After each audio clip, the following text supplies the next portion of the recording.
Senin 5 Februari 2024, Dewan Kehormatan Penyelenggaraan Pemilu atau DKPP memberi sanksi peringatan keras terakhir kepada Ketua KPU Hasyim Asyari.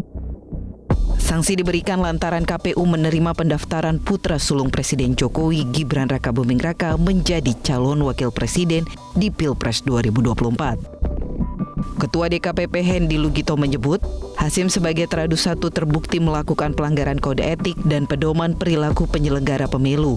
Sementara untuk 6 komisioner KPU lainnya diberikan peringatan keras. KPU seharusnya segera melakukan konsultasi dengan DPR dan pemerintah setelah putusan MK nomor 90 yang mengubah syarat batas usia Capres-Cawapres pada 16 Oktober 2023. Berdasarkan pertimbangan dan kesimpulan tersebut di atas, memutuskan mengabulkan pengaduan para pengadu untuk sebagian. 2.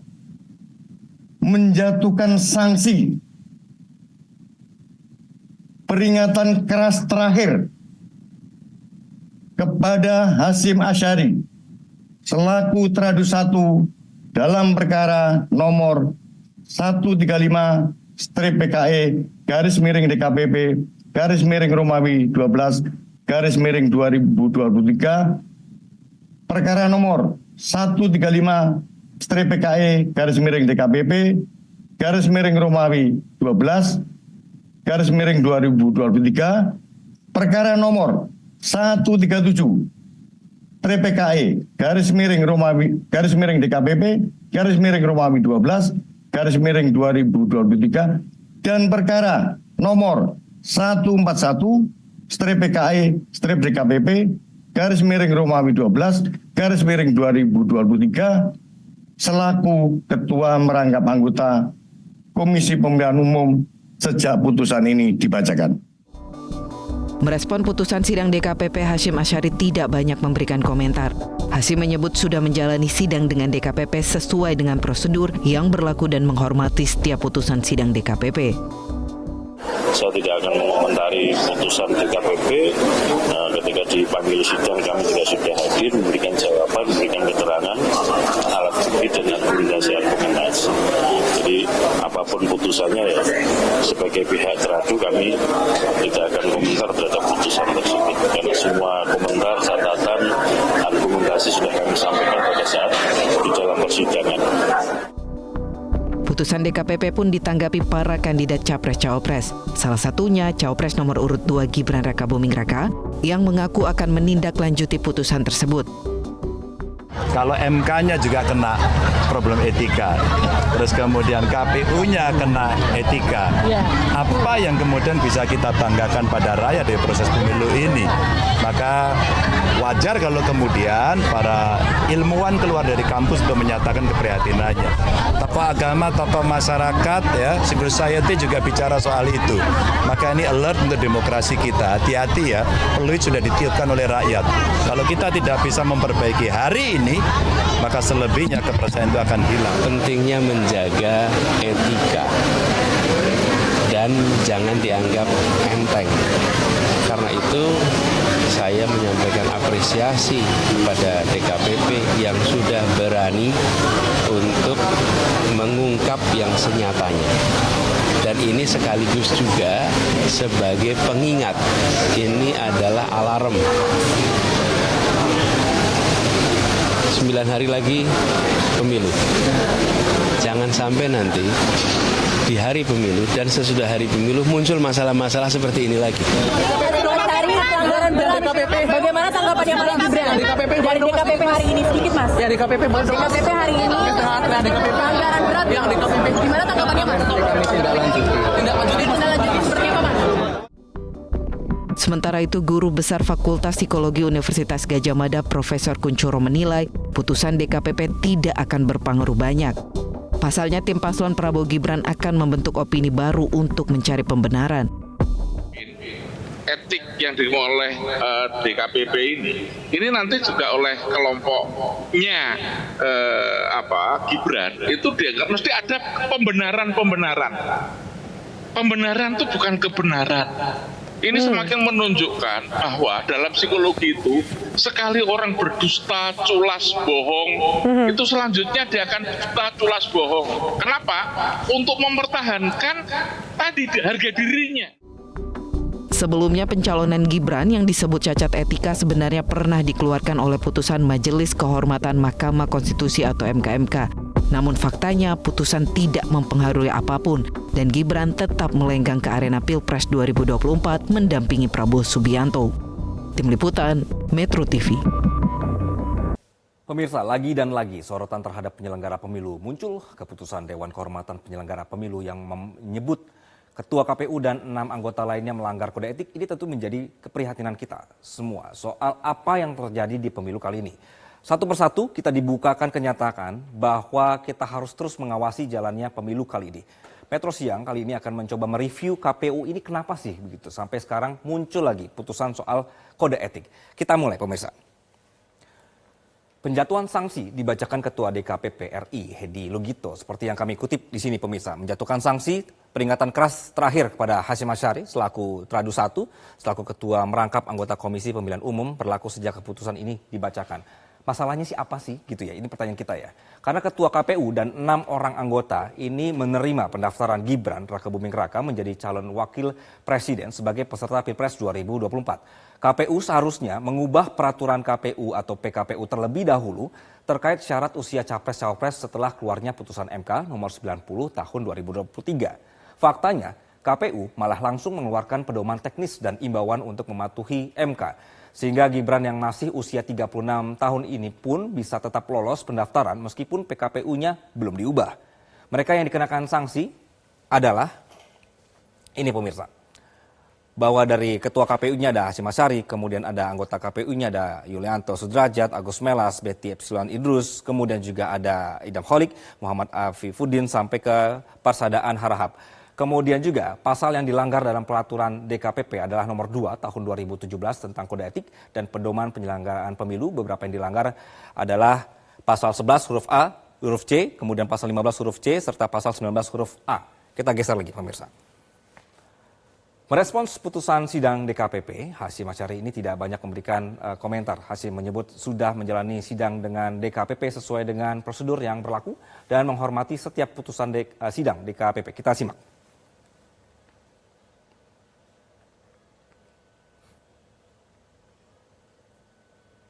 Oke, baik.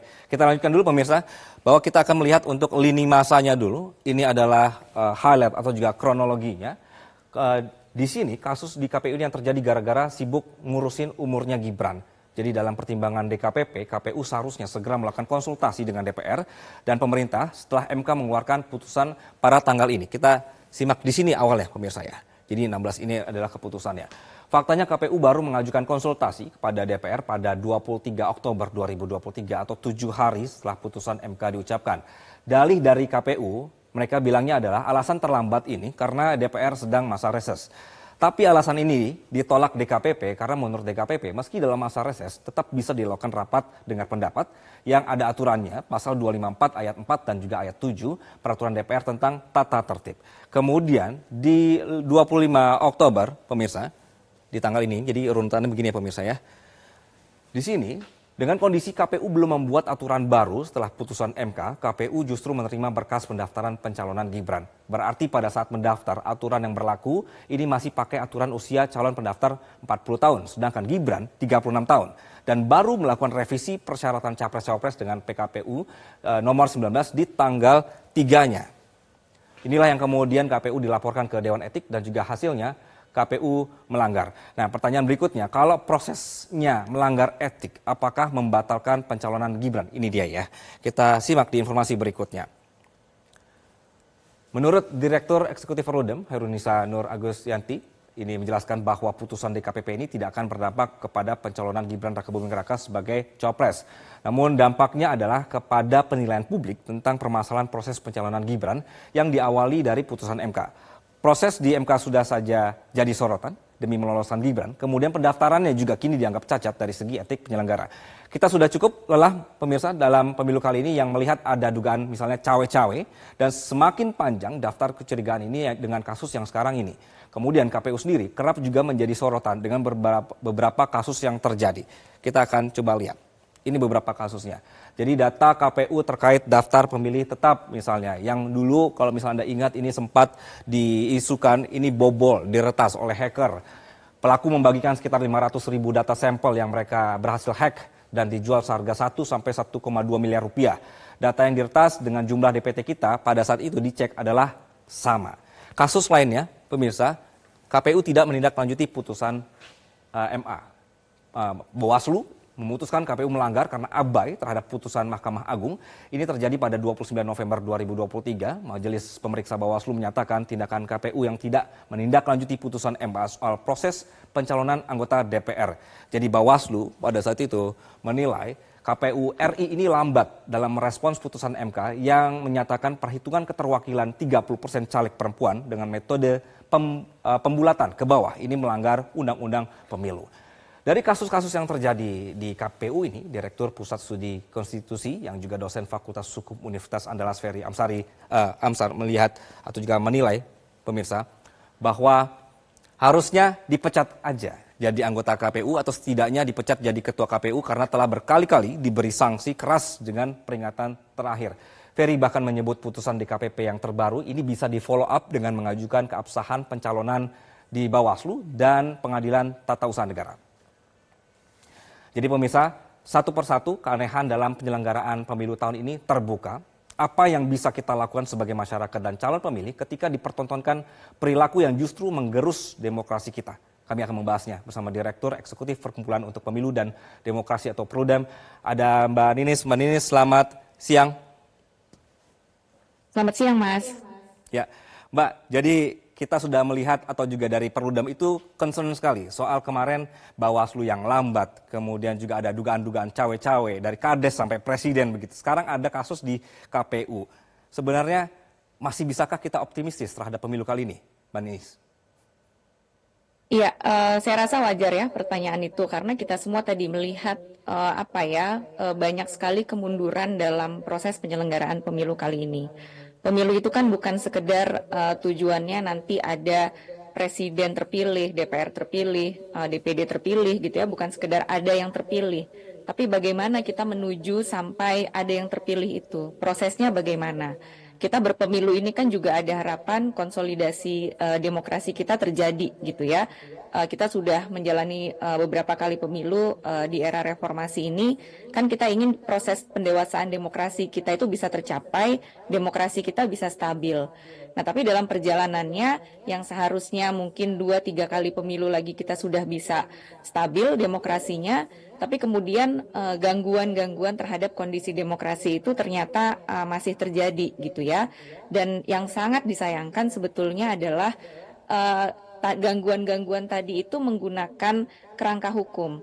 Jadi kalau kita hanya melihat menanyakan gitu ya, ini legal nggak sih gitu ya. Kalau kita bicara soal legal ilegal, ya mungkin legal gitu ya. Misalnya tadi ada putusan Mahkamah Konstitusinya yang mengatakan boleh gitu ya.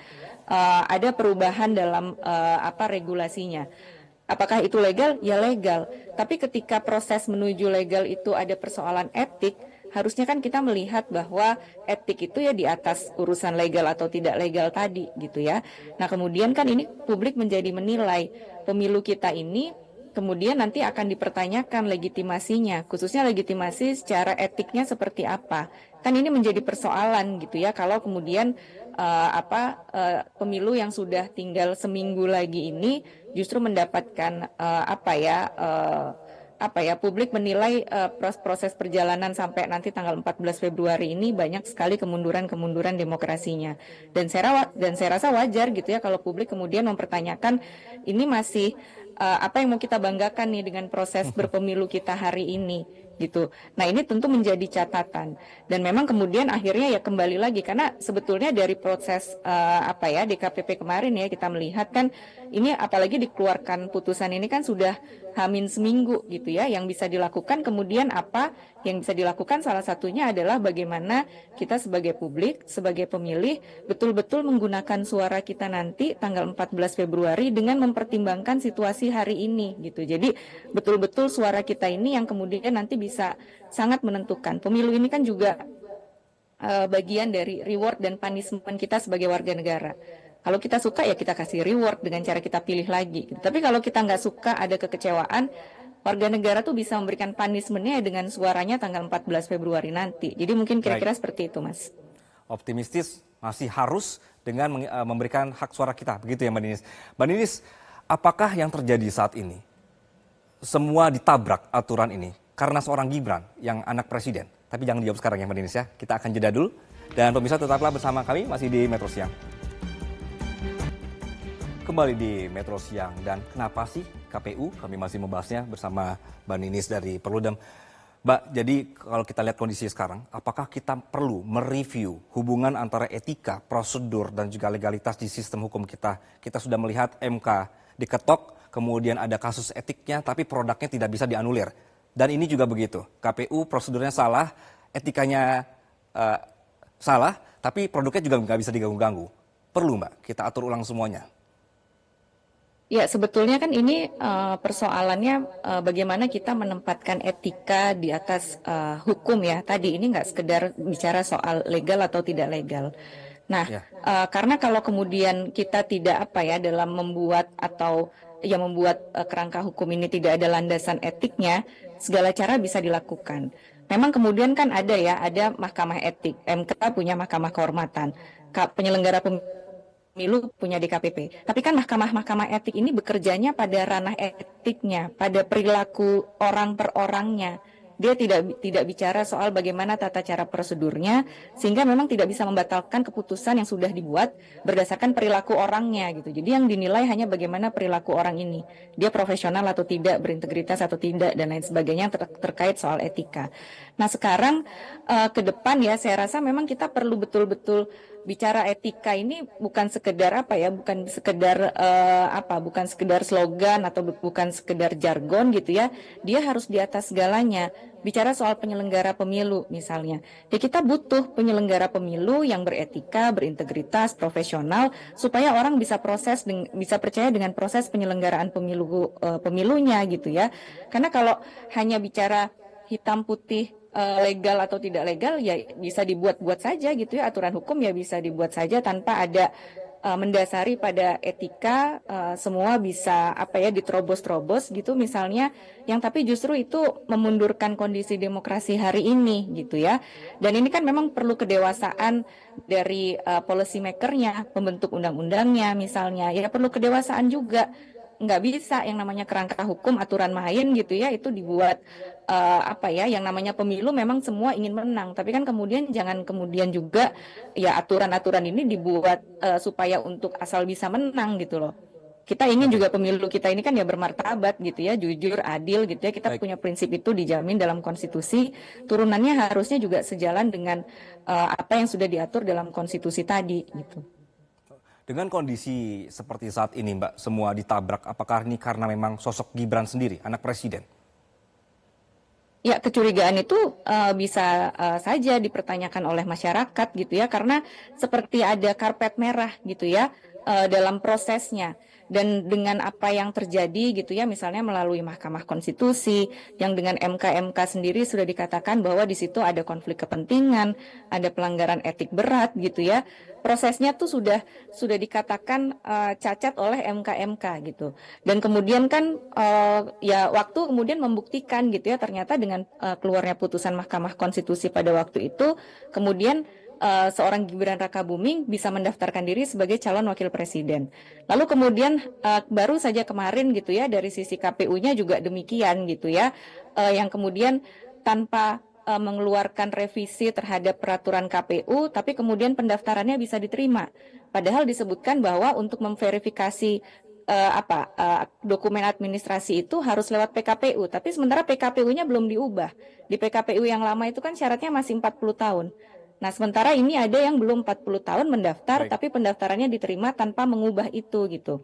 Jadi perjalanan timeline ini gitu ya, perjalanan waktu ini kan kemudian membuat orang berpikir seperti itu. Oh, ternyata kok jadi semacam atau seolah-olah memberikan karpet merah gitu ya. Sementara ini bertentangan dengan isu-isu yang lain. Misalnya tadi di awal disebutkan soal keterwakilan perempuan.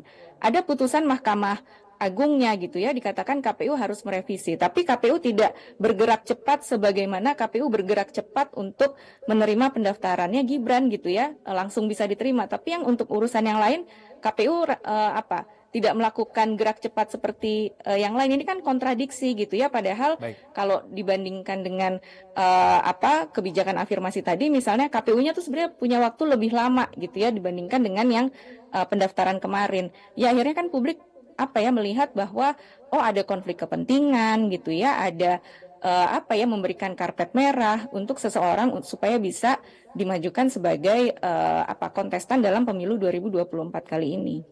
Baik, saya akan menggunakan istilahnya Mbak Ninis lagi, datang tanggal 14 coblos, kita lawan segala hal-hal yang menghalangi ini, begitu ya. Mbak Ninis, terima kasih atas waktu Anda di Metro Siang. Sama-sama, Mas. Pemirsa, kami akan kembali usai jeda dengan informasi lainnya. Di antaranya calon Presiden Anies Baswedan bersama rombongan disambut warga dan simpatisan serta Ketua DPW Partai Nasdem NTB. Jelajahi cara baru mendapatkan informasi. Download Metro TV Extend sekarang.